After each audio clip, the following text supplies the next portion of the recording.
inviting the leaders. How are you doing? We're going to try to keep today as short as possible. Remember to take part in, this is the first year, the first edition of Clash of the Supporters this year. Who is going to win Star Wars? Last year, Star Wars, I think, was won by the Black Mentor. P2B, you guys have the opportunity of making Star Wars look really good this year. Somebody says Sowore is good for SUG president. Come on, guys, calm down. Stop typing all sorts of. And also to, I'll use this medium to talk to my.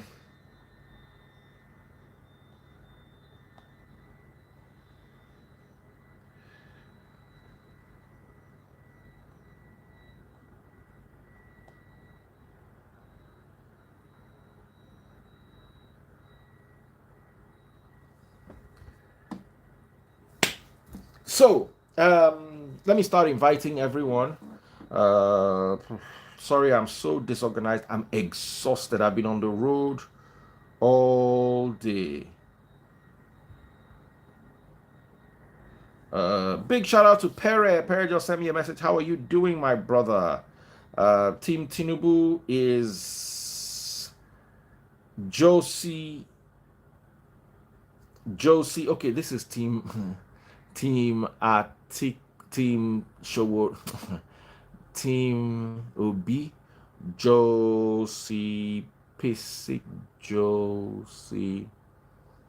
And I noticed a lot of pastors trying to do rejoiners against my comment on being together and not having intercourse.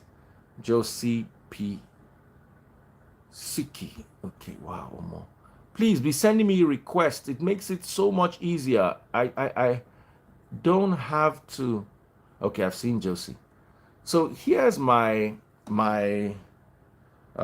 what I have to say to Nigerian pastors and Christians.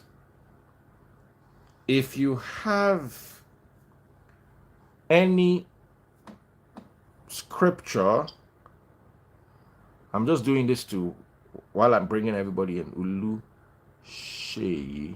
Any scripture that shows clearly, in clear terms, that an unmarried couple who is intended to be married and whose family knows they want to get married is committing fornication, please show me that scripture. Let's stop using ignorance to propagate.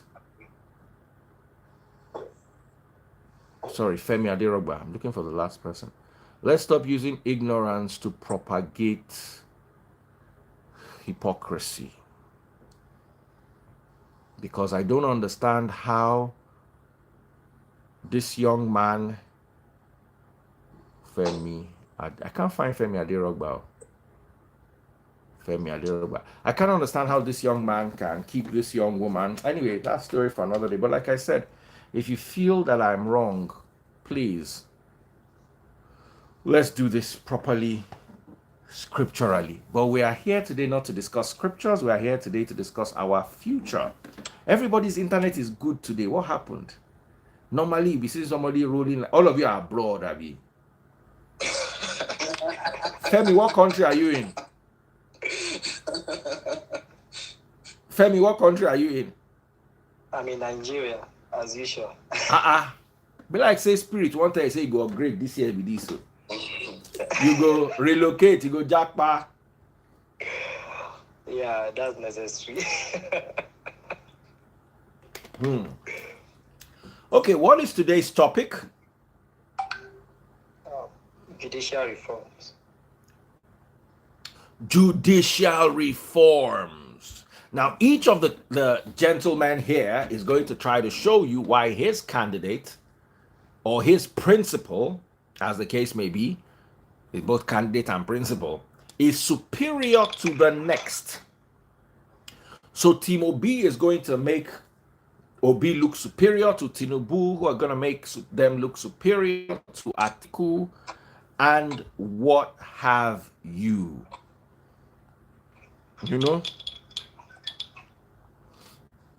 So we're going to start with a 5-minute time limit. Which team goes first? Team Ashiwaju. Team Ashiwaju. No, it's Team Obi. Team Obi goes first. Okay. Okay, I'll go first. That's not a problem. But one thing with obese people is they always look fresh. Is it me or obese people just look fresh? I've never seen an old person supporting Obi. I've not. They're always young, fresh, youthful. Their lips are always pink.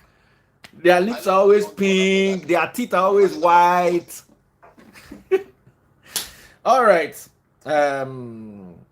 So let us make this happen. Ladies and gentlemen, 5-minute time limits. We're starting with Team Obi. Now, let me introduce. I beg you guys. I always appreciate the way you guys buy stars and all that and all the things you do. Okay. You know? You know? I appreciate you guys. I enjoy you guys. But please, if you want to buy stars, please start now. How do you buy stars? It is actually so very easy. All you need to do is go to your Facebook account. Just log into your Facebook account. You can only buy stars on Facebook. Top right hand corner, you will see a search bar. Type Daddy Freeze, DADDYFREEZE. My page will pop up, the verified page with the yellow background. This is what it looks like. You can see it. Scroll down to today's video. NEPA don't come again. This is the video. Click on the video. You can see it. Then on the video, scroll down to the stars, left, bottom left. Click on it. You will see the stars. They will pop up. Choose the one you want to buy and write the team you are supporting. Just type Obi or Jagaban. You can see the light. It doesn't even take 20 seconds to come back. Jagaban or Atiku. Do you understand? I don't have badges on Instagram. Please forgive me. But I do have my stars on Facebook. So please support with stars on Facebook. All right, guys. So come over to Facebook now. Choose your team. I want to support Team Tinubu or Team Atiku. So just come and buy stars. Whoever wins will get a free post and we'll make a lot of noise and we'll have all the fun in the world. So who starts first? I'm going first, Daddy Freeze. All right. So I'm going to put you on the timer. Are you ready? I'm ready. 5 minutes and your time begins now. 3, 2, 1, and go. Yes, good in the Freeze and good in Nigerians. My name is Joseph, and I am fully obedient. Today we're discussing the topic judicial reforms. So, simply put, judicial reforms refers to any policy framework, laws enacted, measures put in place, actions taken to enhance the smooth process of dispensing justice by the judicial arm of government. As our world is always evolving, there will always be need for judicial reforms to match the peculiar legal needs of a society with the aim of serving the cause of justice. Why is this essential? This is essential because true administration of justice is the finest pillar of good governance. I make bold to say that any reform that does not ensure the rule of law and serves the end of justice and equity is pointless. A recent Justice Sector Summit organized by the NDA in collaboration with the United Nations Office on Drugs and Crime identified the following areas where reform is needed in the Nigerian judicial system. 1, reforms relating to the judicial appointments and promotion. 2, reforms relating to judicial administration, particularly budgeting, funding, and accountability. And 3, reforms relating to speed and quality of justice delivery, particularly the performance of judges and their accountability. The above listed do not fully could not fully reform the cater for the needs of the reform needed in the Nigerian judicial system. Now, I want to go specifically to Peter Obi's manifesto. Peter Obi promised in his manifesto to restructure the judiciary using by the enthronement of the rule of law. He has promised to one, strengthen the courts of the federation by increasing the number of judges and equipping them with the capacity to clear the backlog of cases and enhance the speedy adjudication of cases. Two, he has also promised to digitalize the judiciary so that you will cut out the corruption involved in it and also speed the process. Three, he has also promised to ensure that the constitutional separation of powers among the three arms of government is entrenched. Peter Obi, generally speaking, has been a major beneficiary of the court in his political journey and has also suffered setback due to the ineffective and inefficient system. First, his money got stolen as a governor but he regained it through the courts. Secondly, he was impeached by the State House of Assembly and he was reinstated by the courts. Thirdly, his tenure was prematurely cut short by INEC conducting an election, and he was also reinstated by the court. But the first instance I mentioned, he stayed in court for over 3 years. So his experience, which is because justice delayed, to some extent we can say is justice denied. So his experience, both positively and negatively, right, makes him really understand the need for judicial reform. Also, there's no evidence of Peter Obi disobeying court orders and court judgment as a governor. However, if we come down to the present APC government and the past PDP governments, they did absolutely nothing to improve or reform the judiciary. And the reason for that is because they do not believe in the rule of law. Like I said, any reform that does not ensure the rule of law, justice, and equity is pointless. So because they do not believe in the rule of law, they've done nothing to improve or reform the judiciary. More than ever before, during any democratic dispensation in this country, we have witnessed flagrant disobedience to court orders and judgment by this APC government.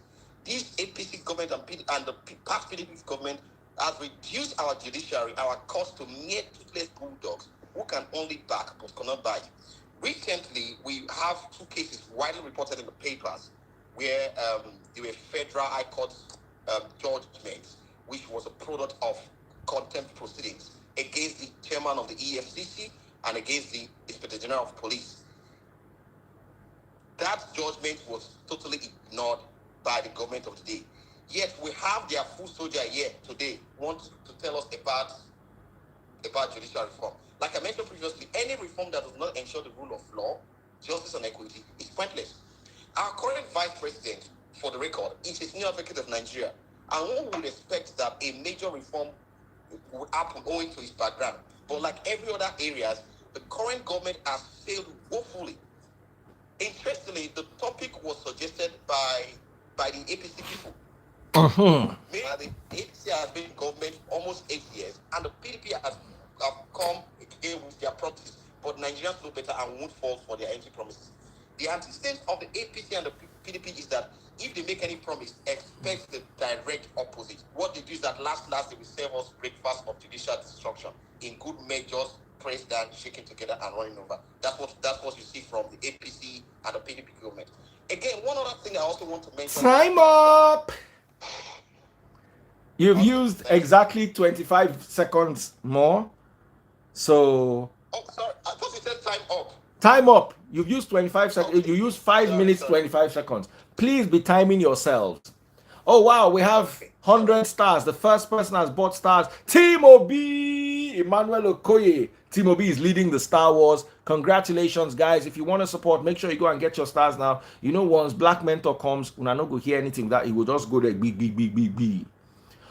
All right, guys. Time now for which team? Who goes next after Obi? Ashwaju. No, Atiku. Okay. All right, ladies and gentlemen, another 5-minute time limit. Please stick to the borders of your time frame. Are you ready? Atiku, right? Yeah. 3, 2, 1, and action. All right. Good morning, everyone. As you've known, my name is Femi Aderoba, and I'm representing Team Atiku. Well, there are so many definitions to judicial reforms, but the main thing we need to understand about judicial reform is that how is all about how we can ensure we have effective judicial system. That means how we can ensure that justice is being delivered appropriately or effectively. Well, Alhaji Atiku Abubakar, he has been committed to judicial reform through the promise of restructuring. And I want to believe that many of us understood and can remember that Goodluck Jonathan also promised us restructuring through confab report. And one of the elements that is very important in the aspect of restructuring is the constitutional review. We all know that a national constitution is the foundation of the existence and the peaceful running of a country. And one of the things that it promised through the constitutional review is to ensure that we have quality electoral reforms. Another thing it promised is the aspect of state policing.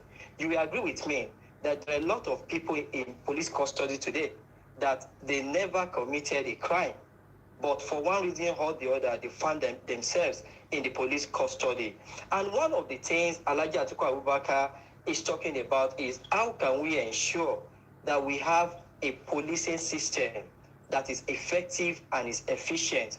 And one of the ways he promised to reform the judicial sector is to ensure that every case that will actually be taken to the court are well investigated.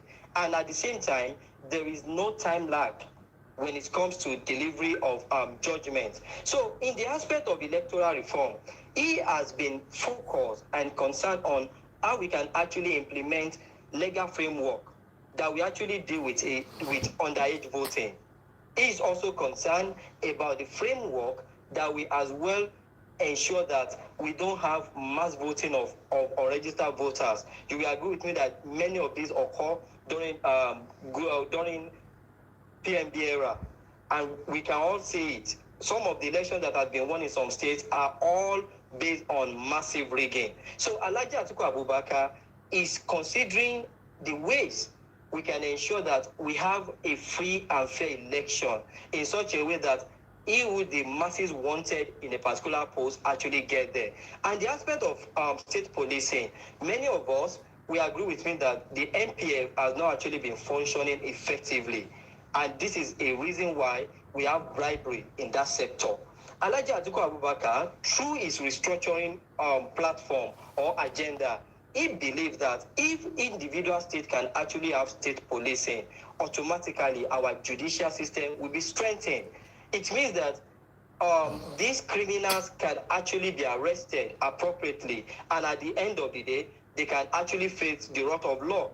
We know many of the people that have been arrested, and at the end of the day, they did not even get to the court before they were released, all in the name of bribery or some other activities. So he is coming to ensure that we have a state policing system that is actually strengthened and can also ensure that the criminals are jailed appropriately.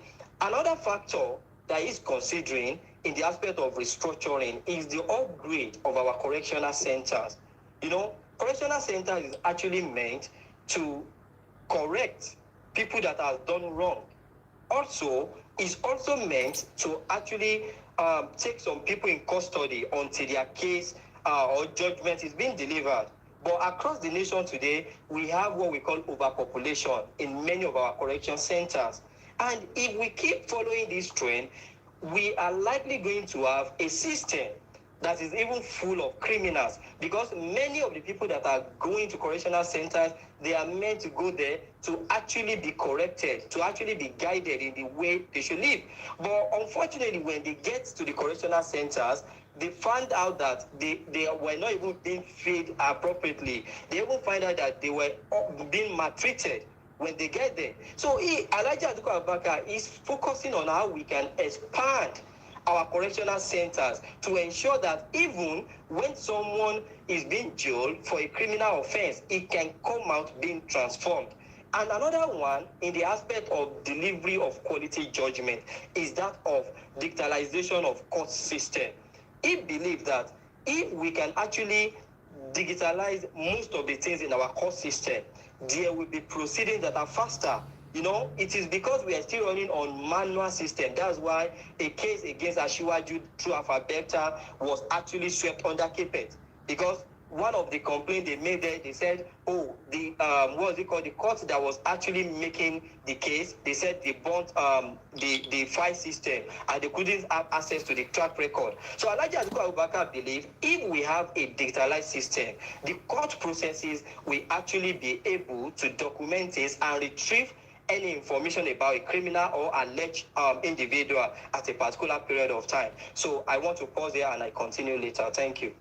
Oh, that's so sweet. The first person to actually take time into consideration. Okay, and a 5 minute time limit also goes to Team Ashiwaju Bola Ahmed Tinubu. Are you ready? Yes, I am. Your time has started. Thank you. Good day, everyone. My name is Oluseyi Bisuriyu. I'm here today to address judicial reform based on the vision of Ashiwaju Bola Ahmed Tinubu. Firstly, we have to understand the antecedents or the evolution of the judicial and legal system in Nigeria. The judiciary occupies a very important position in Nigerian society, whether during the military era or the democratic dispensation that we are in right now. This is because it is an institution that regulates socio-economic and political relationships, especially in modern times. Since the emergence of the first set of courts, which was the Court of Equity in 1854, and the first set of Supreme Courts in 1863 to 1900, the Nigerian judicial system has been evolving at a snail pace, and that is based on more factors about political change and power. During the colonial era till independence, the judiciary was not separate from the executive because it was a department under the executive manned by consulars and other administrative officers. It was after independence that the judiciary became recognized under the Constitution, the 1960 Constitution, as an independent arm of government. So we can understand where we got the idea, as we practice now, that the executive interferes in judicial system and judicial functions. In 1966, the judiciary lost its independence due to the coup d'etat by Abu Rosi and his cohorts, and only regained it under the 1999 Constitution, where the new democratic dispensation gained new power and it became a new independence for the judiciary and the legal system. Since this time, there have been hope that the Nigerian judicial system will do great things for the Nigerian people. But unfortunately, due to so many other corruptions and other problems that have plagued this system, it has not evolved as it should have done. But certain states, under the tutelage and management of some smart people like Ashiwaju, have done better at the judiciary level than many other states like Anambra. And we can't say anything about Atiku because he has not really managed any judicial system, or he was not responsible for the one for the Federal Republic of Nigeria anyway. So there are certain things that plague this system right now.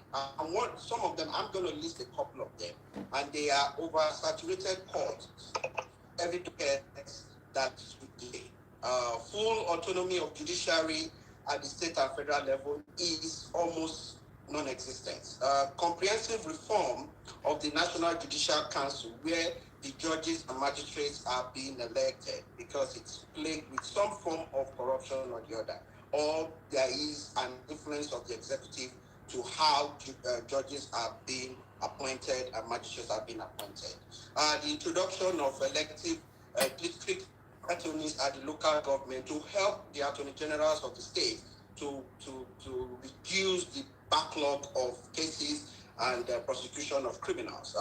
The empowerment of court sheriffs to aid enforcement of judgment and end police abuse of the process. There is also the need for overreaching computerization of the legal process, especially the law of evidence in court, because, like my brother from the Atiku said, there was a case against Ashwadi, as he said, I don't know about it, where the evidence was lost and the case could not continue in trial. So the last one would be the funding of the system, especially the outdated system, and also the opportunity to give more remuneration to the judges so that we can establish their independence. Ashwaju has this all in his manifesto, and in my next time lot, I will present what Ashwaju has in stock to fix all these maladies that has plagued the judicial system and our legal system since 1854 to 2023. I rest. All right, awesome. This is so 8 more seconds to go to 5 minutes. Oh boy. Tinubu people are not joking with time. I've been breaking it. I've always been breaking it. All right. Amazing stuff, ladies and gentlemen. Big shout out to Team Tinubu for keeping the time. They did so well. Team OB is currently leading Star Wars with 199 stars. Nobody else has got any stars for today.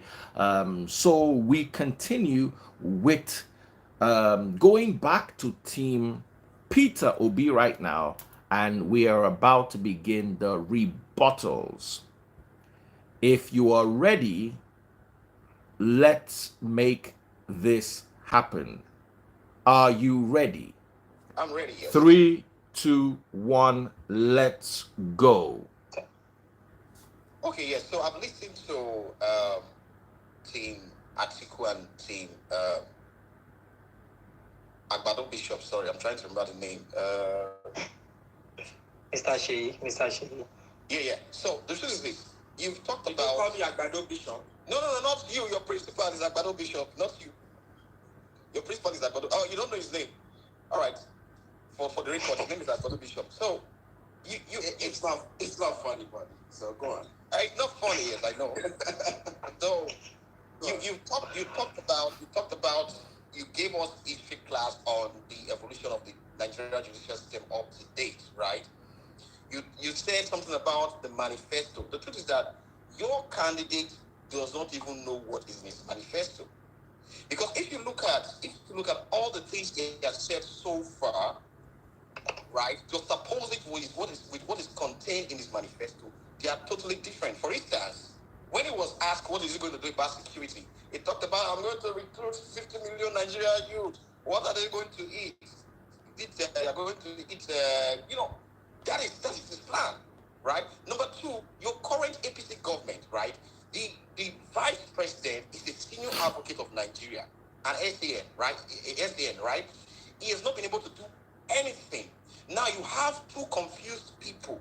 You have Tinubu, who cannot even put his sentences together, right? All it says is blah, blue, blah, blah, and your vice presidential candidate, who is also a confused person, because he went to NBA conference. I'm sure you're a member of the bar. He went to NBA conference, and in that NBA conference, he stated categorically that he's going to be in charge of security, right? Why the president is going to be in charge of the economy. That's to say, it's reversing the role.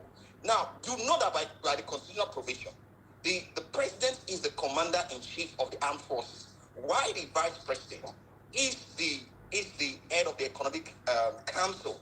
So you have two candidates that are totally confused. Now you have a vice president who is an STN, who has not done anything, who has basically done nothing to reform the judiciary. And you guys have been in power for up to 8 years now, with nothing to show for it. As for PDP, you guys were in power for close to 16 years, right? Basically, you are just birds of the same feathers, because there's no difference. You guys been in power for 16 good years, did nothing about the judiciary. All we've witnessed so far during the period, both the PDP, the APC was in power, was flagrant obedience to court orders. Yes, even the recent one, I did make reference to it when I was talking. You cannot be talking about judicial judicial reform when you don't even respect the judiciary in the first place? Your party, both parties, do not believe in the rule of law. They do not respect, they don't believe in justice and equity. That's why when the court gives the judgment, they can actually ignore the court judgment. So what we have in Nigeria today is a case of all animals are equal, but some animals are more equal than others, because when it comes to people who are not members of the APC, when APC is the power, when they have issues, right, the court can deal with them. But when it comes to members of who are not members of APC, but when it comes to members of APC or people who are serving in your government, a different rule applies to them. So you see, you guys do not believe in the sanctity of judiciary. You don't believe in separation of power. You don't believe in justice. You don't believe in equity. You don't believe in the rule of law. That is the focal point of any judicial reform. If you are reforming the judiciary, if you don't have this at the back of your mind, then you're not doing you're not making any progress, because it's pointless. Thank you. What is today? World Timekeeping Day. 4 minutes 11 seconds. Big shout out to Coco Boy Music. Coco Boy Music just jumped into the arena for Clash of the Supporters Star Wars. He contributed 1,500 stars. Right now, Team OB is still leading the Star Wars. No other team has contributed anything, so it looks like it's an OB day. All right, over to you, Team Atiku Abubakar. Your time starts now. All right. Well, I listened to Mr. Sheyi, and I found his history interesting. I find some of its point great. However, I don't know if he actually remembered that Alhaji Asiwaju Bola Ahmed Tinubu was once the leader of APC, and the same APC we are talking about today, they highly related our judicial system. Don't forget that is during the Buhari regime that the judges were being raided at night, and that is a strong issue in our legal system. If Asiwaju today will actually be talking about judicial reforms, you must have told us things that President Buhari has actually achieved while he's in government, because Asiwaju was actually the APC leader that time. And one thing and one reason we have to consider Alhaji Atiku Abubakar is because he intend to eliminate undue influence of presidency on judiciary, and that is very critical. It's not all about making promise, and it's not all about sharing ideas. It's about focusing on the issues we have and creating a framework for it. But before I talk about the framework, I also want to remind Mr. Sheyi of one thing.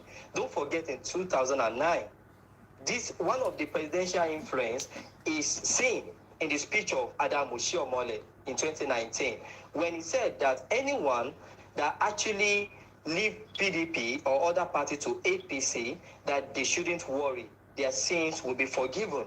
I don't know if you remember that. And after that, so many interesting events actually take place. Let me remind you of one thing. I don't know if you remember of Governor Umahi of Ebonyi State that was charged with 400 million fund diversion under Buhari's, they ensured that the man left the prison. Another thing is Senator Goodwill Akpabio. The same things actually happen, and this is all about the influence of presidency. And we don't need all this kind of system again. We need a system that can actually support justice wherever an individual is being jailed for one criminal offense or the other.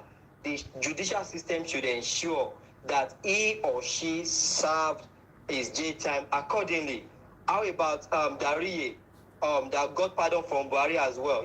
All these cases are actually links to Asiwaju, not for any other reason, because he was actually the leader of APC. So someone who came publicly and promised us change in 2015, also reforms in 2019. And when he came with Buhari and they couldn't achieve all these stuff, you are telling us to vote for that man at the same time. Honestly, that would be a grave mistake to actually vote for Asiwaju. because he has been in capacity to influence people in government to do the right thing. And just like the man on top said, he said, what has actually, what's it called, Oshibanjo done when it comes to judicial reform? Well, I wouldn't want to argue that, but one of those things I want to say is that if Buhari is not even doing the right thing, I believe Oshibanjo should have helped him to get something done. So, Alhaji Atiku Abubakar is coming with team that can actually ensure that we have an effective judicial system. And like I've said, one of the way he intends to do that is to ensure that we have brains that can actually look into our constitution and review relevant aspects. And one of those aspects is actually the aspect of governance. How can we do it to ensure that people in government, or especially our judges, they are not above the law? That is one thing. Another issue that is very prominent in our judicial system is our judges being underpaid. He has promised to review the salary structure of our judges, and he wanted to ensure that they are adequately paid, not like Peter Obi. Don't forget, in 2011, where the court was closed for 4 months, a particular state without court processes for 4 months. What are we talking about? This man has no respect for quality judicial system. And seeing Peter Obi, representative, talking about judicial reform is as good as he's only selling popcorn. So, but I believe maybe in other part of the section, he can talk on how Peter Obi wants to address some judicial reform in our country. Thank you. Hey. Everybody is trying to be within the time limit today. He got it 5 on the dot. All right, guys. So before we go any further, I'd like to throw out a Daddy Freeze question like we do on the debate all the time. I've not done mine, no. You know that? After you now. Of course, I'm not going to let you, because I know you are going to keep to time. I'm just telling them. So there's going to be a Daddy Freeze question. Guys, please be prepared for it. You are right. I wanted to give you a hint now so you guys can prepare while he's getting ready. Yes, So tell us ahead of no. time. Let me be fair to everybody. So your time limit starts now, Team Ashiwaju. By the way, Peter Obi is still leading the Star Wars. So Team Ashiwaju, over to you. Thank you, Daddy Freeze. It's a pleasure to be here. So I'll first address our pastor there talking about somebody being a bishop of Agbado. I could recall that you mentioned that Peter Obi was impeached and he got his mandate back through what? Was it not through the judicial system? APC was there when he fought to get his mandate back. My point is that you cannot eat your cake and have it. If you say there has been no respect for rule of law and they've not done anything to the judicial system, why will your candidate run to the court when he was impeached for whatever it is that he did? I don't know the details of that. Now, the other part of it is that Peter Obi has enjoyed the interference of the executive in his action of taking state funds to his own personal company. In America, that is breach of public trust. You don't do that. In Nigeria, because there has been consistent interference of executive influence in judicial functions, no one could even go to court to challenge that action, even if it is a crime. So your man has benefited and profited from the maladies in the system. For the Atiku man, you said the judges were raided at night. That has nothing to do with the judicial system, because if it's at night, they don't do business at night. So if the court is not in process or in sitting at the time of the crime, then it is not as a result of judicial system. Now, I'm not saying that there has not been executive interference. That has been there forever. And like I said in my introductory statement, that the idea of executive interference was a was learned from the colonial master, and we have improved and turned it into a hybrid monster that we use regularly for power's sake. Now, Atiku himself has benefited from executive interference in judicial system. When he was being charged with crime abroad, if the system of Nigeria was working, he should be repatriated and face whatever it is that is the charges abroad, because there is a committee of agreement of committee of nations for that purpose. But there is a discretion whether the government will exercise that or not. But he did not get himself repatriated, and no court was judicial process was filed for that purpose. So you can't come here and talk about court interference when both your principals have enjoyed the problems of the court problem judicial system. So I will go on to say that sins might be forgiven, but not all sins will go unpunished. The days of punishing both your principals for what they gained under the system is now, during the election. Ashwaju has consistently used the legal system for every reason possible to gain and to reverse election through to corruption of PDP government, where your OP was part of PDP and Atiku was part of PDP during those times. So you cannot say that they were not part of the system itself. Now, Ashwaju himself knew the problem in the system. And I'm not going to say he's a saint in that system, but I'm saying that as a candidate, he's bringing in opportunity to change the system, introduce reforms, and one of them is to provide, encourage equity before the law. Equity as it is done in Lagos State to a certain extent, and some of the processes in Lagos is already computerized and is moving not seamlessly, but to a certain extent. So I think that there is no case of any one of us attacking principal based on that. I think that we, all our principals, have reason to provide reform that they did not start. Thank you. Perfect. Timeliness has been perfect. Quick question, all of you. Starting with Team P2B. I don't know the right percentage, but from my opinion, I would say 80 to 85% of what we use locally is imported. And until a country can start exporting, that country's currency will continue to either dwindle or at best stagnate. What do you think your principal would do with regards to putting Nigeria on the map once again to become an exporting nation? Timobi?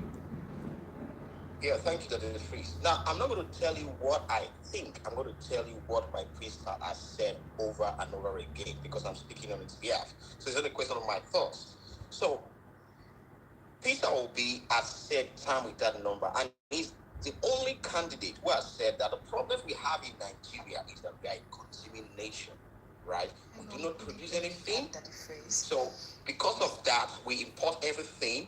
Because of that, our currency is very weak.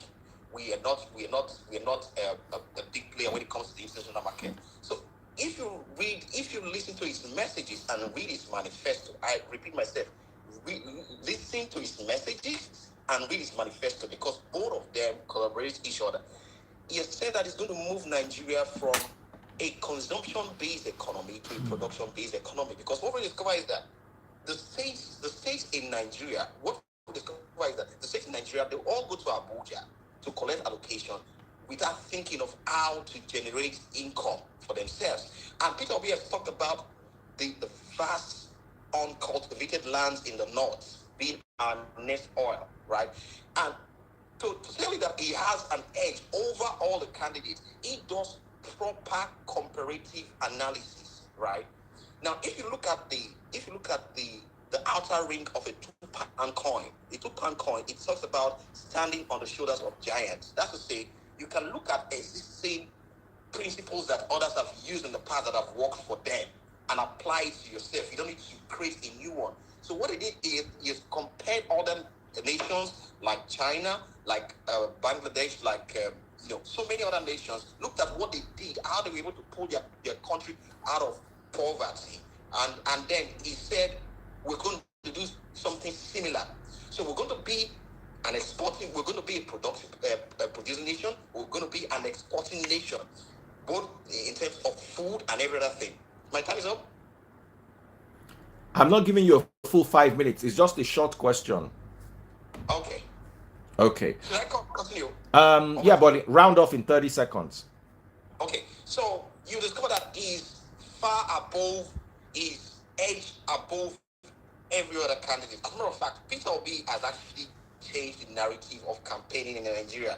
What used to happen is that for the APC, what they used to do is when it comes to election time, you see them going to roast corn people and eat coin with people. Peter Obi has brought an issue-based campaign and he's telling Nigeria, I'm going to move Nigeria from consumption to production. And the ways he's going to achieve that, they are all contained in his manifesto. Just listen to his speech. Listen to the speech of Peter Obi. You get everything you want. It doesn't say, it doesn't come online to tell us Bala blue and the rest of it. It tells us his program. And every Nigerian, I'm sure every Nigerian, young and old, understands what Peter Obi stands for. Thank you. All right, over to you, Team Atiku, real quick. All right. Well, the answers to that is actually based on what Atiku has said in the past and what he has done in the past. The first thing is that he believes that we need a knowledge-based economy. If you have $100 billion and you don't have a knowledge-based economy, no matter the amount of investment you make in a sector, you will not achieve exportation. So one of the way he believes we can have a country that has a good economy is to ensure that we have human capacity development. When people actually get the right information and adequately train on certain aspects of the economy, we can actually ensure that we have a sector that is functioning very well. Don't forget, during Atiku, that was when we have the launch of satellites, and it really helped us a lot. So another thing he tends to do is to ensure that he introduce stimulus to businesses that are struggling to come up. And he has made that promise over time, and we believe he's going to do that. Number 3, he has the experience. He has invested in agriculture, in education, in transportation. We believe through relevant framework, he is going to put all processes in order, and he's going to ensure that our companies are actually operating the way they should operate. Well, Peter Obi guy has mentioned one thing. He said Peter Obi will move Nigeria from consumption to production. Peter Obi has been the largest importer of consumables in Nigeria, and that's one reason we are where we are. So if Atiku becomes the president, he will ensure that, number 1, we have a knowledge-based economy. Number 2, he will ensure that stimulus has been given to businesses that are struggling to thrive in this challenging environment. Number 3, he is going to ensure that there are relevant bilateral trade agreements among countries, just like we have in different parts of the world. So we believe through these 3 concepts and strategy, Alhaji Atiku Abubakar can build an economy that can actually export commodity to other parts of the country. Thank you. Awesome. And finally, Team Tinubu, over to you. So I will, Ashwaju has addressed this in his manifesto on page 11. And the biggest part of it is reducing the emigration of youth from the rural areas to the city. And that is because he wants to revive agriculture in Nigeria. That was the main source of income for Nigeria in the 50s up to the 60s before the military came in. So one of his first plan is to encourage local and state governments to provide revenue-based coalition for the purpose of encouraging youth to participate in agriculture. Agriculture is the best means of exportation for us to have a good reserve, foreign reserve account or foreign reserve to do transactions, to make transactions in the international market. So based on that, he intends to bring in more firepower through empowerment of the youth. Now, the IT sector is also in a position of interest for the Ashwadi campaign. And why is that the case? Because most of the young people in Nigeria right now are trailblazers in the IT sector. And out of that, services can be exported through global marketing, that gives the opportunity for this youth to become what they desire to become. Ashwadu thinks in a broader sense, rather than just thinking that we have to create exportation, we have to create produce. Yes, industrialization is necessary, but without manpower, without the labor force to push that, it's impossible. Now we have at this moment too many youths that want to engage in just administrative occupation, which is not by itself exportable in the international market. So Ashwaju is thinking about how best to utilize the strength and the population of our youth at about 60 million to provide produce, to provide products, to invigorate the industrial capacity of the country and to export more rather than to import more. We all know that Obi is one of the highest importer. We know that Atiku does not live in Nigeria. He's as diaspora as we can be. So we know that if he has the interest with all the money he has, he should be in Nigeria, pushing policies, pushing opportunity for young people. But he has not done that. Ashiwaju has remained in Nigeria and always remained in Nigeria, except if he has to travel, and everyone does that. He knows the problem of Nigeria. He's a grassroots man. He's been at it. He's mentored people that have led. Obi, we can't even find somebody that he has mentored that has done anything good. And Atiku, people are either moving from PDP to APC, from APC to PDP, and some of them are in Labour now. So there is no loyalty to him in any way, and there is no political philosophy that they can apply. But Ashiwaju has a track record of producing in Lagos State, producing jobs, putting youth to work, producing agencies like employing people, like LOMA, like LASMA, and all these other agencies that have put people to work for the purpose of getting a better idea for a state. Believe that this man can do it in Nigeria.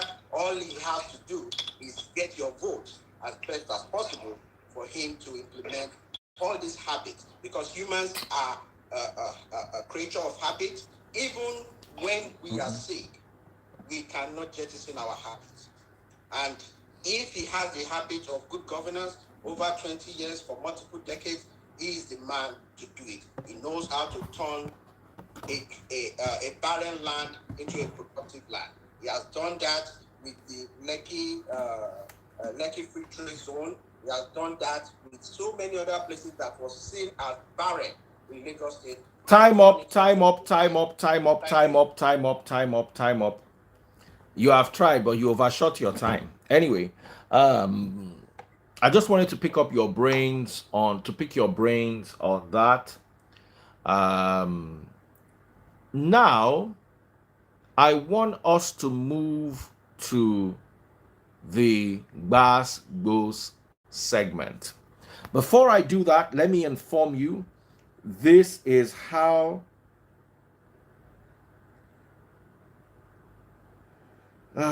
sorry, a lot of people are reaching me over that Zenith Bank post. They are stressing my life. Zenith Bank did not try. 5,000 from me too, and they didn't return it. Zenith Bank did not try. They did not try. They frustrated my life. They frustrated, and it's not just this ATM one-off.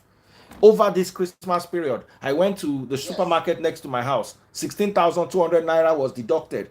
Bam. Up till now, no reversal. We're doing estate party. in my estate.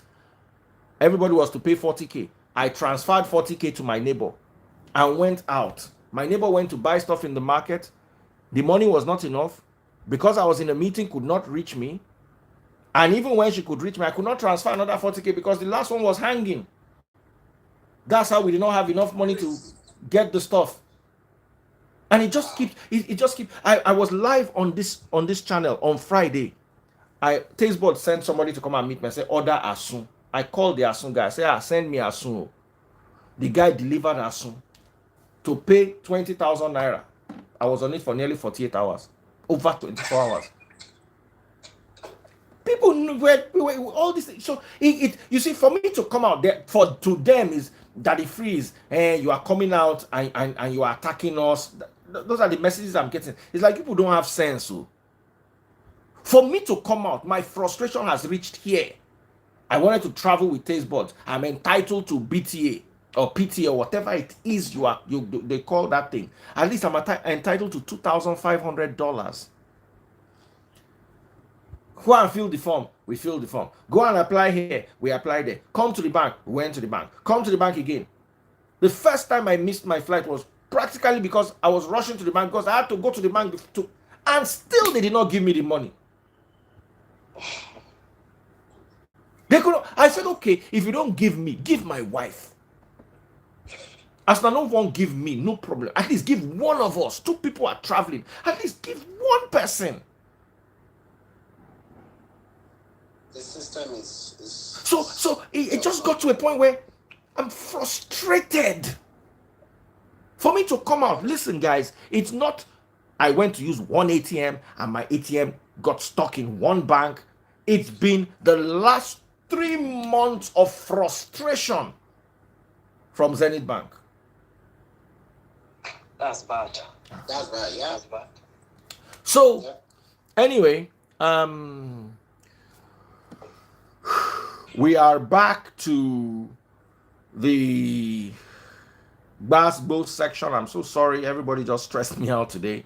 Not you guys, of course. You guys are doing so well. And I'm so happy with you guys and what exactly is going on.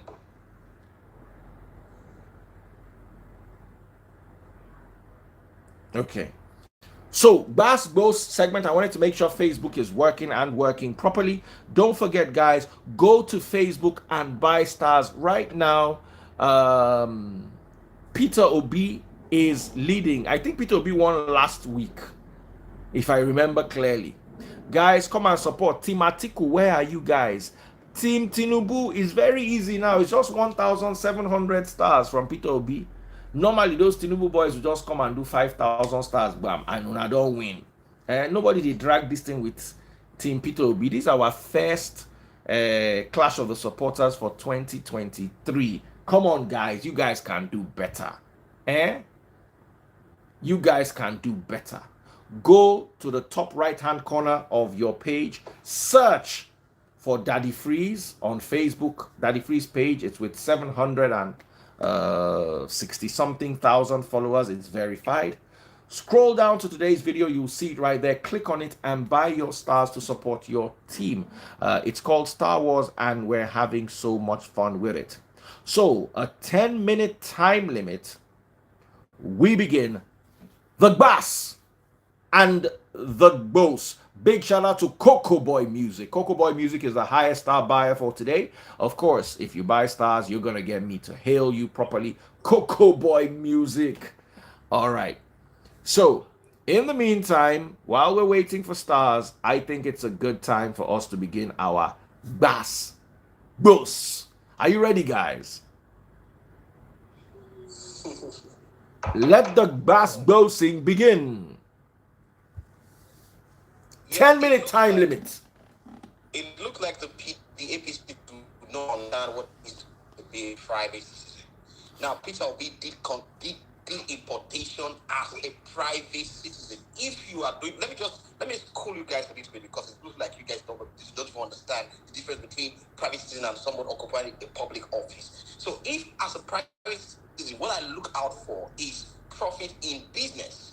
right? But when I get into public office, what I look out for is public good, spending public money for public good. So your argument, all your argument from both the APC guys is just ignorant argument. And APC guy said that Peter Obi invested money in his family business. How can you say he invested money in his family business? He did not invest money in his family business. If I have shares in Zenith Bank or have shares in GC Bank, does that make it my family business? It is not. If all your arguments are baseless and are based on ignorant premises. Let me remind you something, sir. Let me remind you something. Actually, we are talking about judicial reforms, and it's so sad that you are defending what you should not be defending. Let me start by saying this. Do you know that? Do you know that Peter Obi, he actually accepted the claim or the accusation that he was involved in tax evasion, and this is one of the things he publicly said that. He publicly. Go and check it. There is an authority site. No. This is not our website, bro. Wait, hold on. You are mixing things up. This is from an authority organization that Peter Obi claimed and agree that he participated in tax evasion, and that is one of the judicial. It's true. Let me read the CV of your principal to you. The CV of your principal, proceed. Right? I'm going to read the CV of your principal to you, right? Now, if you've worked in a place before, right, you get a reference from a superior you worked with. Now, the superior that Atiku worked with, which is the person of Olusegun Obasanjo, said Atiku is the most corrupt VP ever in Nigeria. That is the the question, and that's what I told you. It's good for us to get data. That is the reference. But wait, let me lecture you. Let me school you. It is one thing. Wait, no. I can't school you. No one is beyond knowledge. No one is beyond correction. Let me tell you something. There is first thing you ignore. Let me also remind you of this. There is difference between getting data and establishing fact. Before you can say someone is the most corrupt, it is only the judicial system that can affirm you as an headquarter of corruption, not a personality. I don't know if you are able to. That is the problem I'm arguing with you. Wait. That system that can. Yes, because let me tell you. I can accuse you. Don't worry. Let me tell you something. It's the judicial system that can convict you. It's not the only judicial system that can only say. They are two different things entirely. No, bro. If the judicial system is not saying that, that's what I'm telling you. You need to always understand the difference between data and fact. Anybody could allege of anything. Like I'm arguing with you that I can say, oh, you don't even attend school for one reason or the other. It is not less for the right. That is still not a reason to argue in that line. His principal could have said that out of anger, out of anything. Not of anger. Let me tell you. Okay, ask me a question. All the things you said about the judicial reform that Atiku wants to do, can you reference one place he said it? One place, one video. All the things I've said about, listen to me. You're only asking jam questions. See. I'm sure you're not in Nigeria. The issue that I'm arguing with you. You are not in Nigeria. The best TV you must have watched, the best TV channel you must have watched is CNN or BBC. The best TV show you must have watched is CNN, BBC. If you have watched local TV, you must have heard him saying a lot of this electoral reform several times. I just asked a question. Reference one. Why will you ask me to reference something? Things he has been saying. Okay, go to YouTube. Go and see him where he has been talking about judicial reforms. See, these things you are asking is just a question that is not relevant. If you've been watching his campaign all this time, you must have seen him saying this over time. So how will I tell you that, okay, go to 10 minutes YouTube video and watch this? If you have the time, go there and check where he has talked about electoral reform. He hasn't said anything because he doesn't even know what he's doing. And as for as for the You don't have a point. Let me face Ashiwaju today. Mr. He doesn't have a point, as usual. That's who they are. He was saying something about as for the Obi is a private person making money from that of the private person, yes. Yes, we are talking about how judicial reform either help you make money, avoid corruption, or even help you make corruption happen. And part of what makes corruption happen is profit making.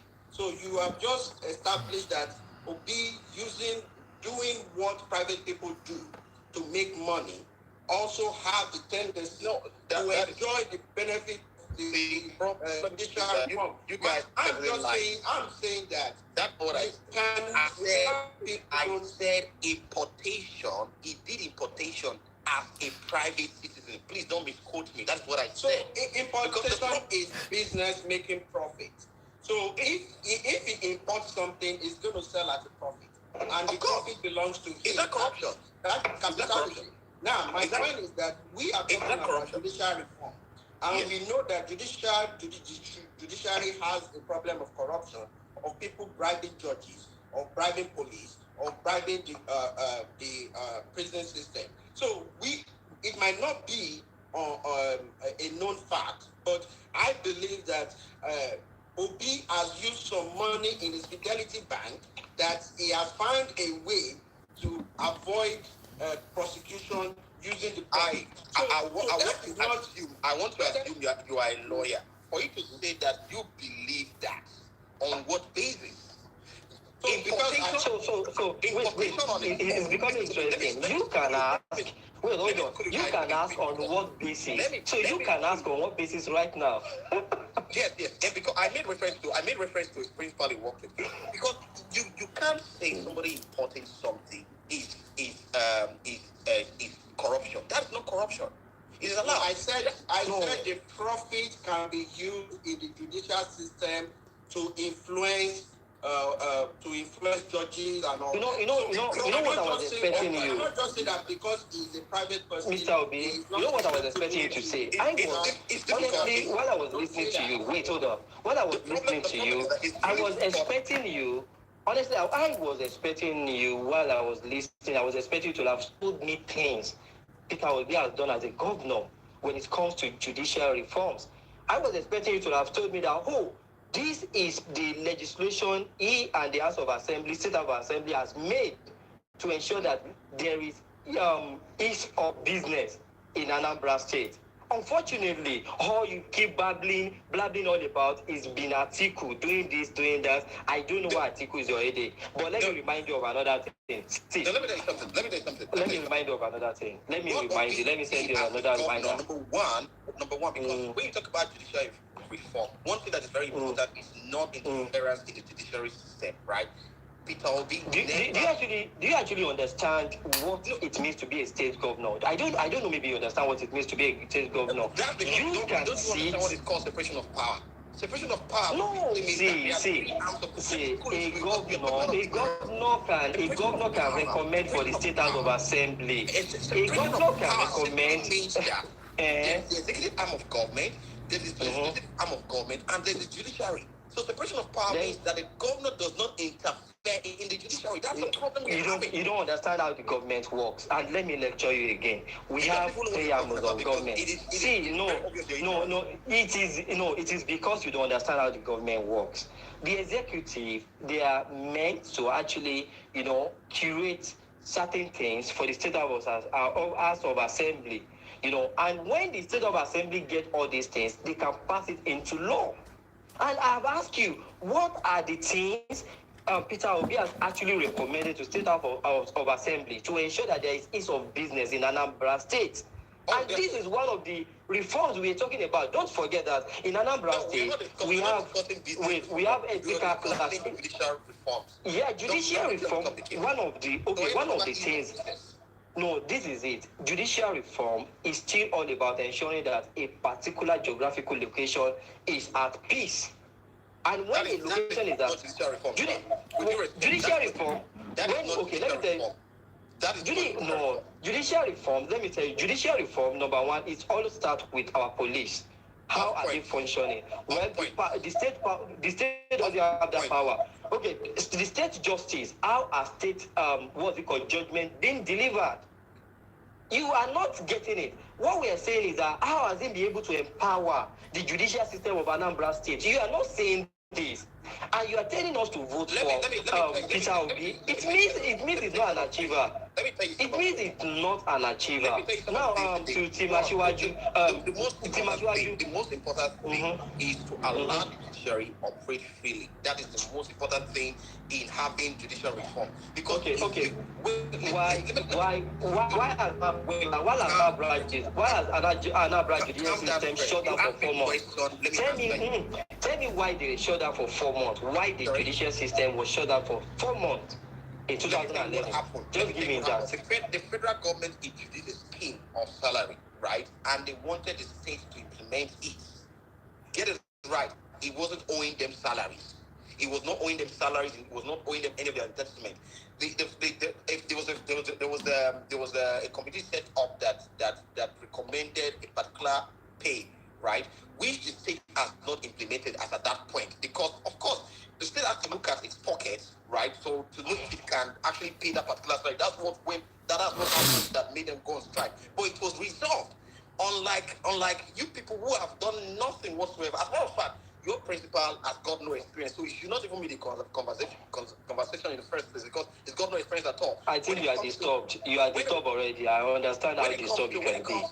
When it comes to so to Timashiwaju now, let's get back to the track. Don't forget in 2019, you are not making points.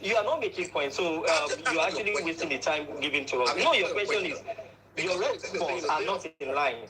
Your response are not actually in line. You are only saying things that are not contradictory. I've given you an answer to the question. It doesn't like, hey, Timashiwaju now. Let's go back to 2019. Wait, I can see Bongoli here now. The historian, Bongoli the historian. Let's go back to 2019. I remember I know you can remember that 2019 bullion ban scandal. That's not a scandal.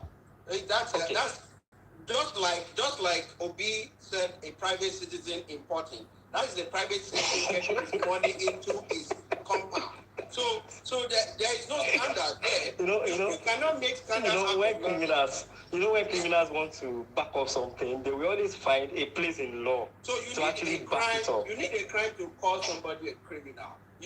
So anyone with over 10 million or more can get a So as a private person, when he is not a governor and he's not president and he has on an election day, and you guys corruption.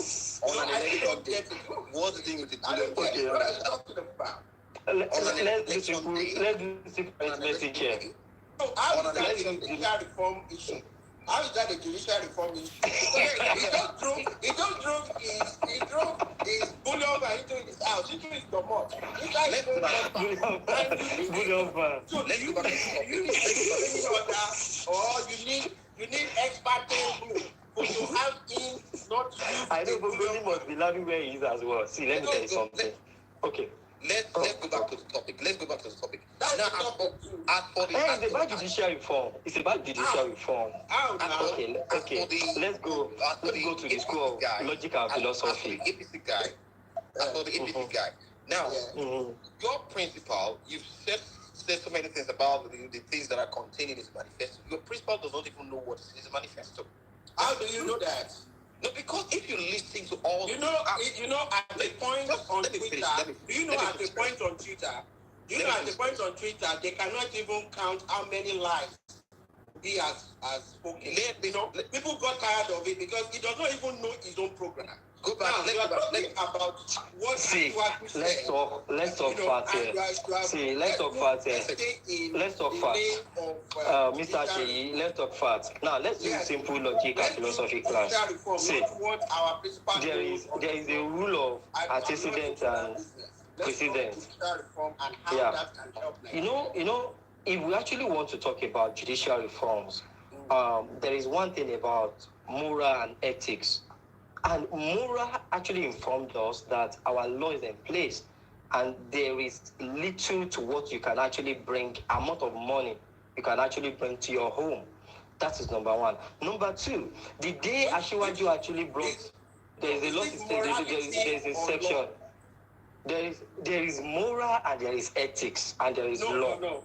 No. I'm talking about law. Morality does not govern the amount of money you own. Okay. That is what capitalism is all about. You can have as much money as possible. Okay. Now, and how you move your money is a private policy of the bank, not the government. So don't. On election day, when we have Aregbesola accused Tinubu of this, of vote buying. He accused him of that. I can remind you. Is he part of the judicial system? Is Aregbesola part of the judicial system? Okay. That was why. All right, guys, time up. I'm going to give you injury time. Time off. Time up. I'm going to give you injury time. I'm going to give you 5 minutes injury time. I can see you guys are having fun, and I didn't want to interrupt, even though a lot of people are saying stop them, interrupt. You guys are at least putting words in, even though it's not crazy when I have to remove people and do all those things. So 5 more minutes will be given, and in 5 minutes I'll be announcing who the winner is for Star Wars. Right now it is Obi uncontested, a total of 3,734 stars, all for Peter Obi. Every single star today for Peter Obi. So let us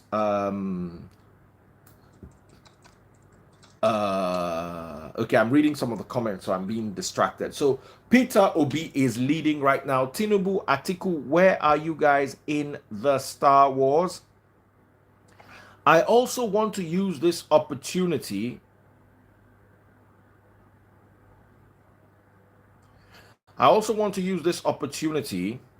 to very quickly remind you how to get the stars.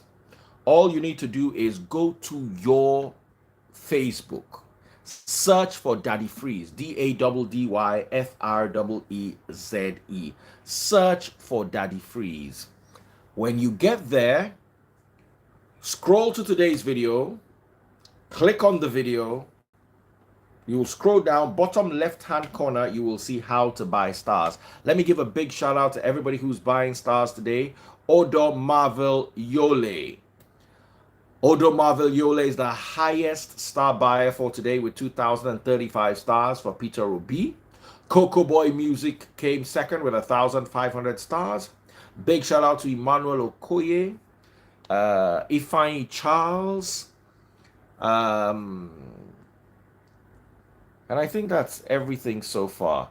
Big shout out to all of them. Thank you for the love and support, and thank you for coming through for your principal, Peter Obi. We basically have 3 people today: Odom Marvel Yole, Peter Obi with 2,000 stars, Coco Boy Music 1,500 stars, Emmanuel Okoye with 100 stars, and Ifeanyi Charles with 99 stars. So I really like to thank Odom Marvel Yole. Thank you so much. Thank you so much. Please go to Facebook and buy stars. We have 5 minutes. Within 5 minutes. Oh, that's Emmanuel Okoye. Emmanuel Okoye, thank you so much. Okay, so within 5 minutes, I'm going to announce the winner of the Star Wars. So Peter Obi is leading right now. No other person has done anything. It's a good year for Peter Obi. The way they're starting this year makes it look so well and amazing. Okay, so 3, 2, 1, and 5 minute time limit. Remember, within 5 exact minutes, I will be announcing the winner of Star Wars. So if you guys are ready, let's make this happen. Let's go there. It's good we go back to the topic, right? It's good we go back to the topic. Now, like I said, any reform you want to do that does not ensure the rule of law, justice, and equity is pointless. Now, the APC and the PDP government in the past have no regard for the rule of law. That has been shown time with that number by their. Well, you can't keep saying that if your candidate got judgment. Let me finish talking. It's one person. Please hold on. Let me. You've been arguing something. Wait, hold on. Hold on, please. Let me say something. Examples of what happened. Anytime I make a point with you, right? Anytime I make the IG and that of the EFCC chairman. Wait. Anytime I try. Wait, hold on. Wait. You as a lawyer, you probably know about. Anytime I try to tell you something, you are always telling me we are deviating from the conversation. Let me read something out to you. Section 6 of the Code of Conduct, the Real and Tribunal has stipulated that. Where is it? Okay, he said that. I'm trying to find that. Sorry. When you're ready, you read. Okay, sorry. So okay. You can't find it. Okay, let me read. Okay, I can't find it. Hold on. What Akiwaju solutions are. You've not responded to my question. For judicial independence. The APC guy, the Tinubu government will respect rule of law. You guys have been in government as a private individual and party. You are the ones that brought this topic. Provide easy access to judicial. Why you bring it down because it's not in the mess? What has your government done? Nothing. Encourage equity before the law. Recommend review or amendment of outdated laws. You are really something financial. Okay, I'll find it, please. I'll find it. Please, I'll find it. Please, I'll find it. Please, I'll find it. Mr. Sheyi, please, I'll find it. I'll find it, those two parts. The law number one that Peter will be broke. The law number one that Peter will be broke. Section 6 of the Code of Conduct, it said that a person is obligated to withdraw from engaging in any activities once it becomes a public office holder.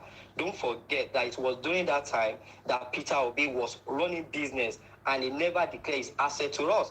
So when we are talking about judicial reform, that is true. 2006. You guys are just fond of peddling lies. That's not true. This is true. He never resigned. He never resigned. It was when it became an issue for him. That was when that's not true. That is the fact. And that was why I was reading this section, Code of Conduct, to you. It's there. Okay, let me give you another one. Simple question. Why did the government not prosecute him? They persuaded him. He was eventually persuaded. It is part of executive influence. Obi was a member of ABGA then, for the records. Obi was a member of ABGA then, for the records. So stop peddling lies. Now you've read certain things from your. Okay, let me give you another one. The Section 99 Constitution also, it said that Nigerian public officers are expected to declare their assets immediately after they got to office. It was the Pandora. It was the Pandora paper. No, bro. That's why I said, and that was why I was reading the Constitution out to you. You don't even know what you're talking about. No. You are the one that doesn't actually know what you're talking about. He doesn't declare his asset. If he actually declares his asset, that is what Obama just said. You don't always have points. I understand. You don't always have points. If you look at both candidates, right, the PDAPC candidates, right, what is their first Mr. Sheyi, do you remember what happened 2020 about the NSAS case of a thing? Do you remember what happened? You remember that Asiwaju, if it was actually about judicial reforms, he must have been able to come out and condemn that killing that happened in Lekki. Rather, what was he doing? He acted as if nothing happened. It was the campaign season that even made Peter Obi to be associated with youth. It was only Alhaji Atiku Abubakar that said, no, this kind of unjudicial killing must stop. And what we are saying is that, but they've been looking for the dead body. They've not found the dead body. Yeah, and that was why I told you that we need digitalization of our court processes.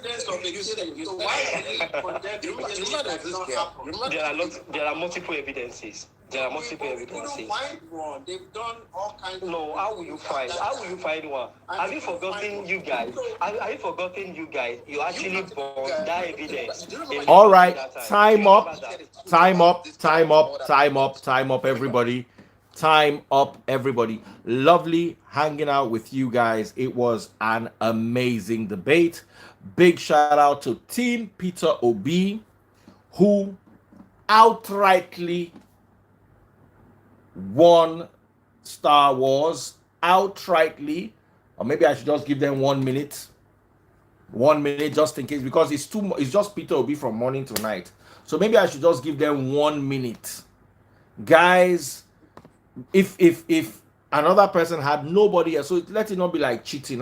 Peter Obi just bought the host. Nobody else said Pim, not even what's his name, Black Mentor. Black Mentor was too busy from yesterday, so he did not show up today. I don't blame him. So 8,300 stars, all belonging to Team Obi. Every single thing belonging to Team Peter Obi. I'm trying to see if I don't see Team Obi, Peter Obi, Team Obi, Team Obi, Peter Obi, Team Obi. I'm giving you exactly 60 seconds while I appreciate the callers. And you know what? They're each going to give their party notes. After the party notes, I'll announce, so that it will not look like, because it just looks like Obi. It's like an Obi day. So 3 more minutes. Each person has 1 minute. How do you get stars? Go to Facebook, top right hand corner, search for Daddy Freeze. When you see the Daddy Freeze page, click on it, go down to today's video and get your stars. So starting with Team OB, your final words. Yeah, thank you, Daddy Freeze. The truth is that this election is about a character we can trust. Peter Obi has made his program known to the whole of Nigerians, right? His program is also contained in his manifesto.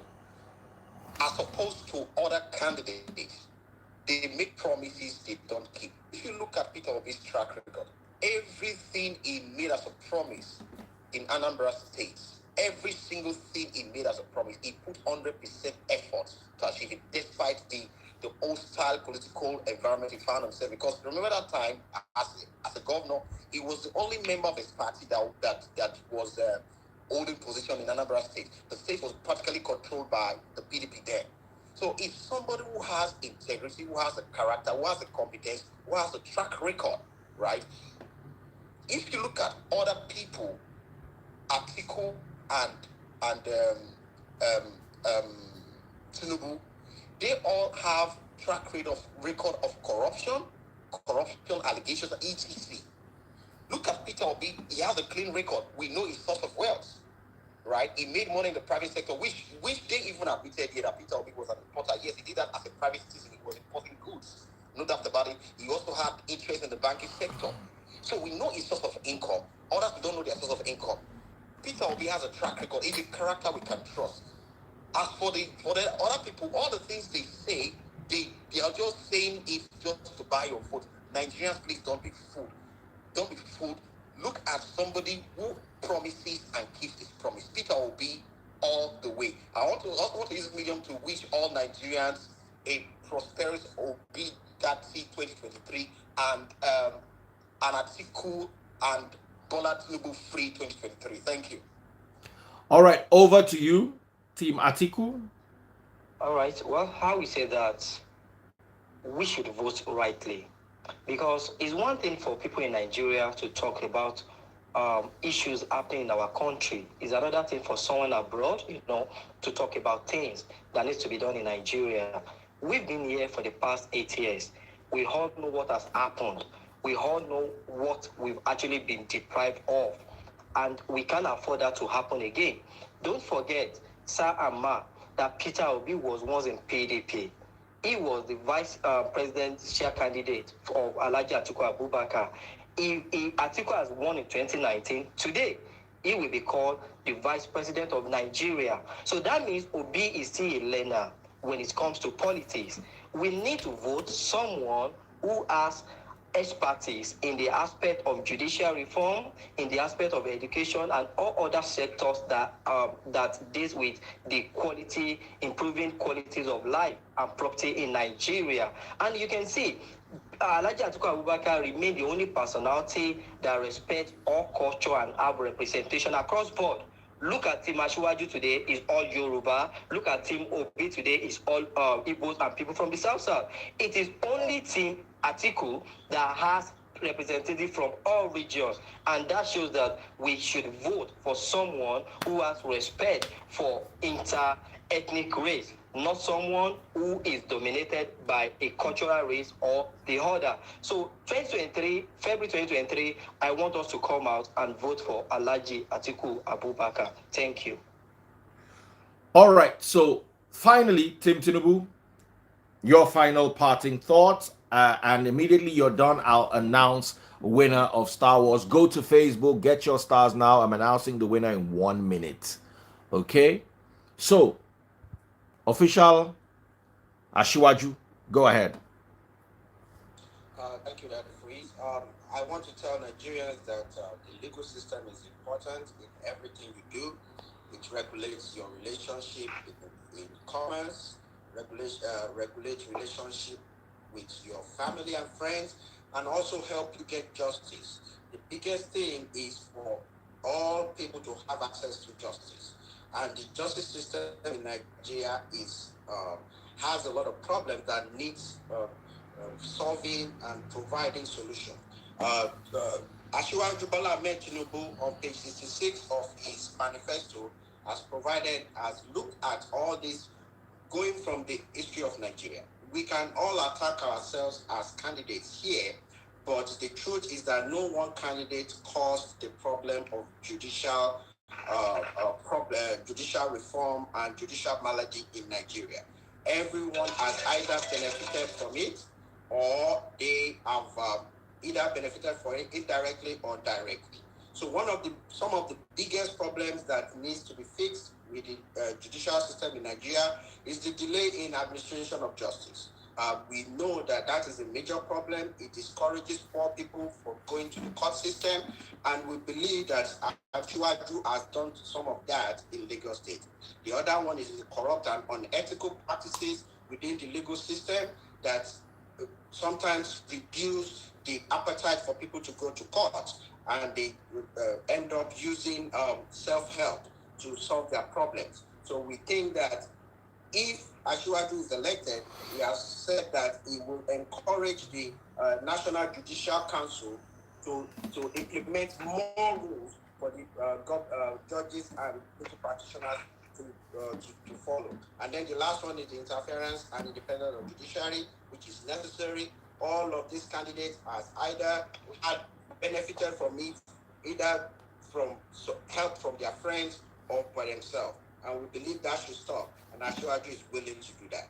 Vote for Asiwaju 2023. Thank you. All right, guys. Thank you all so very much. Do take care of yourselves. It's been wonderful.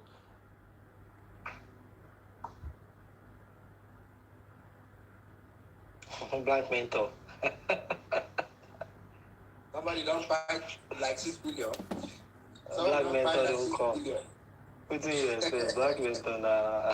If Daddy Freeze do This no be black mentor.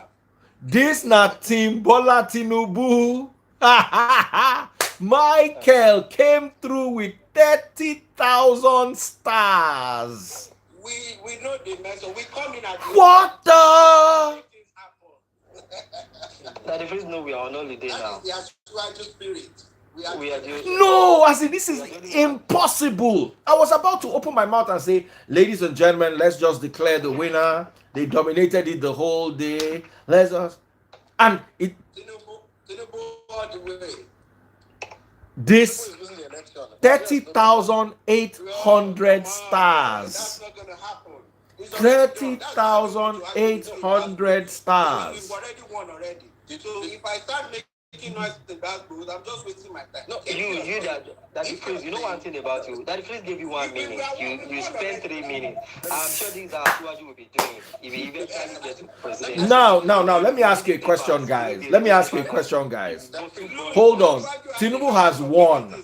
Wait, Tinubu has won. Do you guys have mind to play? Wait. Let me just ask you this, just for the sake of fun. Okay. Tinubu has won. Out of the blues, never seen it coming, never happened before in the history. But I want to ask, Do you guys want to play? Should we give it 5 minutes so that Obitu can have opportunity to catch up? Yeah, Or should we just close it? Let's give them 5 minutes. If you don't win, you Let's don't give them win. 5 minutes. No. Should we give them 5 minutes? Let's vote. Team Obi, 5 minutes. There are 3 people here. Let's vote. They've invested all the money in their private company now. They can't buy anything. Wait now. 3 minutes. Listen, sorry, 3 votes here. 3 votes.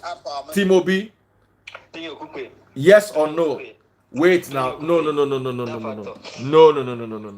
We're gonna have an honorary bass boost for 5 minutes if you guys in this agree. So Team Obi, the gentleman debating with us today, should we continue for 5 minutes or should we end? I'm ready to go. Yes. 5 minutes. Team Atiku, should we go for 5 minutes or we end? Let's continue. 5 minutes. Team Tinubu, 5 minutes or we end? I'm here with them, but I know they can't meet the 30,000, so that's fine. All right. So everybody is So supporting. we don't need to drag it with you. Everybody is supporting. Mongoli is even afraid. Daddy Freeze is done now. You see, listen, Bongoli. Let me tell you why. Now, let me be honest. I only gave that last 3 minutes as an opportunity for somebody else to come in. So if I gave an extra time and it worked against Obi, I should be able to give an extra time so that it can all balance. I'm ready to go on to the night, right? That is free. You should be in charge of our judicial reform. You should be in charge of our judicial reform. No. You see, a lot of people, all of a sudden, Bart can talk now. Someone says that if you can make another 100,000 stars in 5 minutes, Obi, can you take your mandate back because you had the mandate today? Can you take it back from Tinubu in 5 minutes? We are taking the mandate. That's why we are taking that mandate. Now, here's what we're going to do here. This is going to be exactly 5 minutes. The 3 debaters have agreed. If one of them said no, is different. The 3 of them have agreed. Here is the clock. Before I hit the clock, I'm going to tell you exactly how to buy the stars. Okay? Team Atiku, you can jump in now. Nobody's telling you, where's Black Mentor? You're not called Black Mentor now. Is that not there? Black Mentor don't sleep. Yesterday he was up too late, so he don't sleep.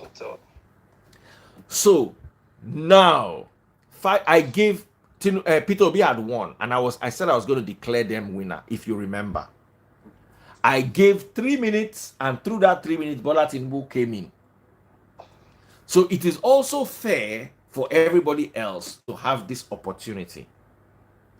Now, so that, because there are some people who don't know how to get the stars, how to play is so easy.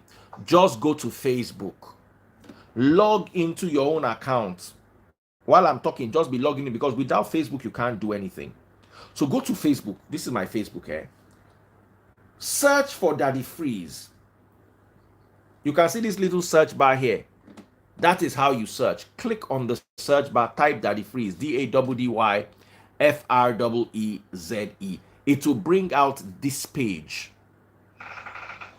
You will scroll down and see a live video. That is it.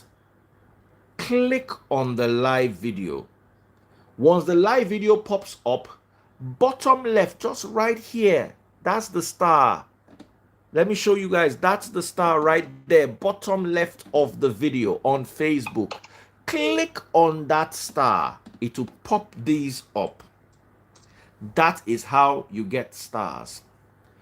Team Peter Obi has 9,000 stars. Team Ashiwaju has 30,800 stars.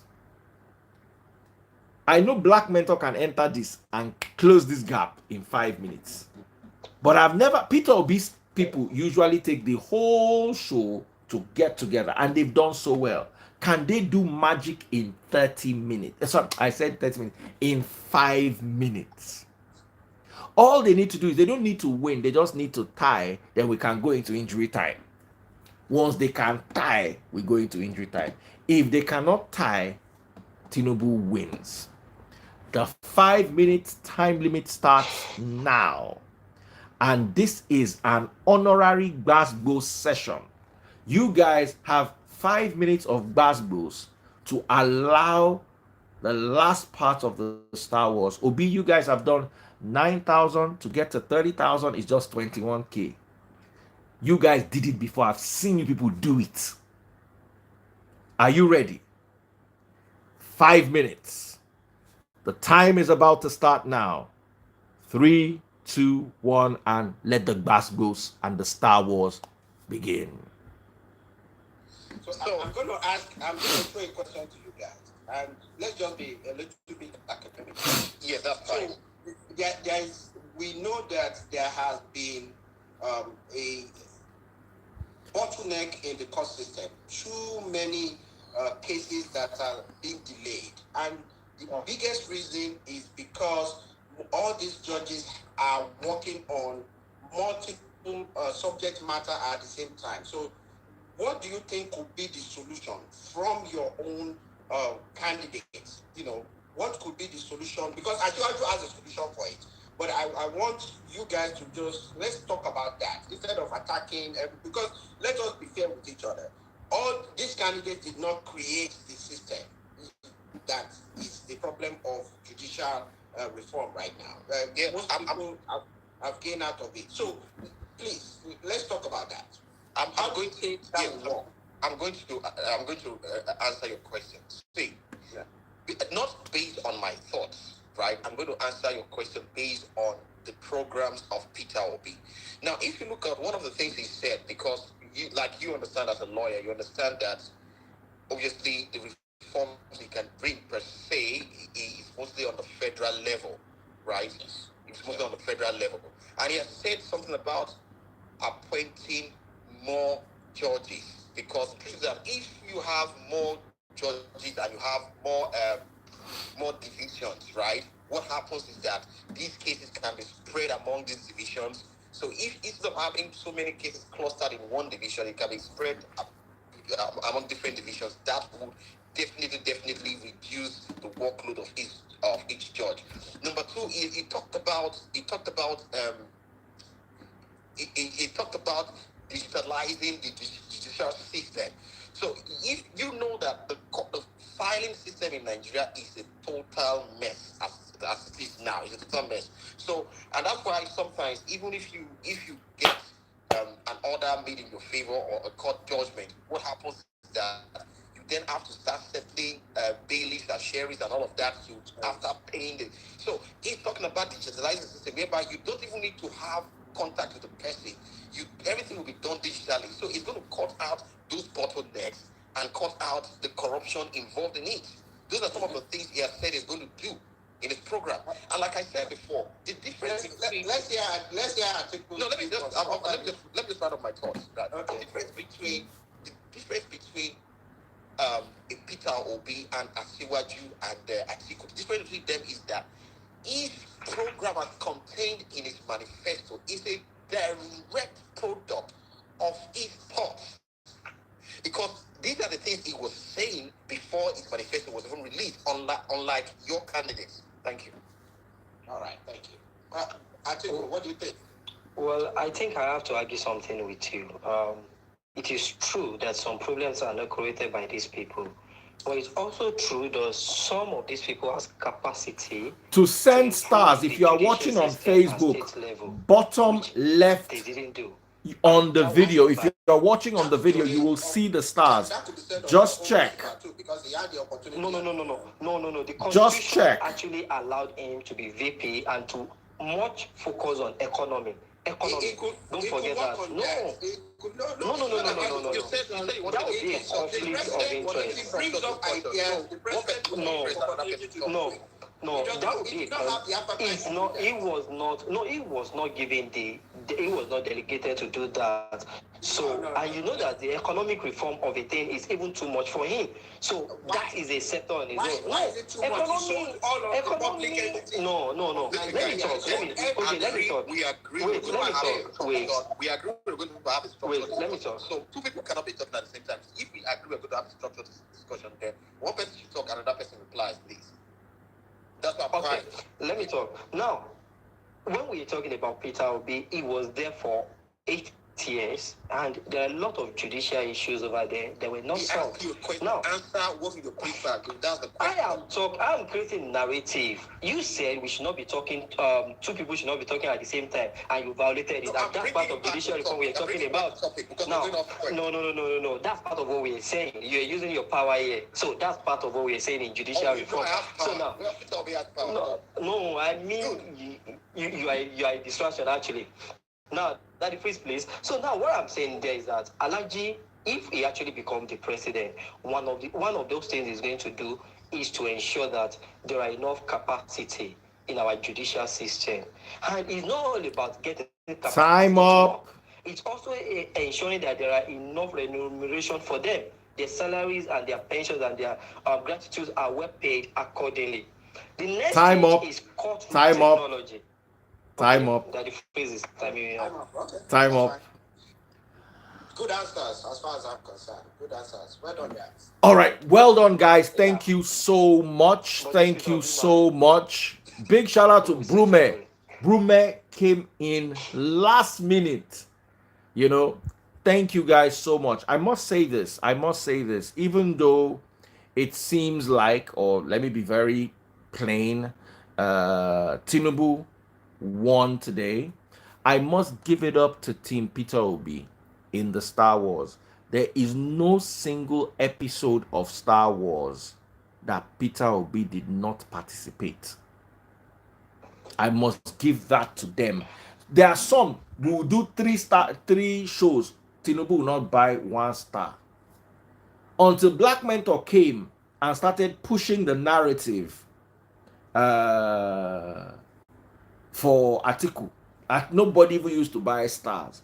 But there is no single episode that Team Obi, and that gives me hope in that candidate. Even though I'm neutral, I'm not supporting Obi, but if the fact that his people will put their money down, they will always, and it's never one person or 2 people, it's always a movement, and that, with that, I would like to encourage them and appreciate them. I appreciate Team Obi for consistently showing your support for this channel. Big shout out to Priye, Diary of a Canadian Mom. You have more than any other team supported my channel consistently. But today belongs. But they are not, Daddy Freeze, they're not going to be consistent to the presidency. Let me just appreciate them. Let me appreciate them. Hold on. No. Is not a movement. And when we show up big. Let me appreciate them. We show up big. We don't come and small every time. No, I need to listen. You see, listen. Let me tell you, when statistics are taken, pregnant women, childbirths, accidents, everything are statistics. Everything for this life. The way the team are supporting na statistics, I watch it every time.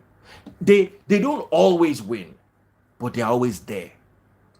And they shake body. They shake body. And I see, one thing I see with Team Obi is, I see a lot of young people each bringing something to the table. In US, not Nigeria. Well, you guys maybe, I'm using, in this particular judgment, I'm using Star Wars. Okay, but today we need to give it up to the winners. Ladies and gentlemen, ladies and gentlemen, beyond any doubt, hold on guys, beyond any doubt, Team Ashiwaju out of nowhere claimed today. I appreciate Team Ashiwaju and the gentleman behind this, a guy called Michael. The Obis were hard on this, down to my brother Brume. Brume came and wrote PO. Do you need to introduce who you are supporting, Brume? We know you are Peter Obi. So as I see you, I say Brume. Brume is the only person who consistently takes part in both the debate and the Star Wars. In fact, I should give Brume an award. Brume will come to Star Wars before any day he's part of the debate. Even if not 10 stars, he go first go there, go drop the stars. I appreciate that, brother. And he's for Team Peter Obi. I appreciate that. You love and support the channel. It's not easy. If I were talking about gossip now, these 400 people you are seeing, you will see 1,000. And it will be like that across all platforms. But let's use this opportunity to educate ourselves about politics. Every week, every Tuesday, you hear these people talk. They'll say something about Peter Obi, you go and verify. They'll say something about Tinubu. You are having a broader perspective on the subject of politics, and it does help. So please, it's not easy for me to do it because, to be honest, it is one of the least revenue generating shows, if not for the stars. No matter, sometimes I forget to even announce stars. I go down talk. I just realize, oh yeah, let me just even say. But your support for my channel goes a long way, and I appreciate it. Thank you, Brume. Thank you, Team Obi. Thank you, Michael, who single-handedly did 32,800 stars. That is scary. Michael, I love you. I love Team Obi. I love Bongo Lee. I love everyone. I love Femi Adeniro. Femi Adeniro is one guy who consistently comments on my page, whether it has to do with politics or not. He's always there. He's always on my live. Him and Peter Ebojele. Don't think I don't see these things. I appreciate you guys. Some people say, Daddy Freeze, you always block people. Without these people, you will not have a channel. No. Without these people you are seeing on my live, these three people here, without Priye, Bongoli, without Musti, I will not have a channel. Not you that comes to my channel once in a week and comes to talk nonsense. Without Peter Ebojele, without Femi here, without DJ Bongoli,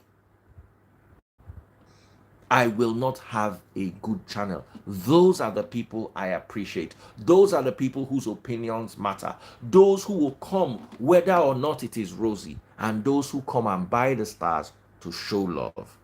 Black Mentor, today you did not come through. I will still appreciate your patronage. I will appreciate your stars. I'll appreciate everything. You and your beautiful wife, I love you guys abundantly. You guys did so much last year to make the channel grow and to keep me here, and thank you all so much. My vote of thanks goes to you all. Thank you, team leaders Priye, Bongoli, Musti. Thank you for making this show a success. Thank you all of you who come and watch. Thank you all of you who argue and do basbos. Thank you all. Happy New Year, everyone, and may the elections favor Nigeria. May the best man for Nigeria's current predicament. Let's put it like this. May the best man to solve Nigeria's current predicament. May the best man to solve Nigeria's current predicament win. Thank you, Team Tinubu, for the Star Wars. Thank you, Michael. Thank you, and God bless. Congratulations, Team Tinubu, for Star Wars. Thank you, guys. Thank you, sir. Bye.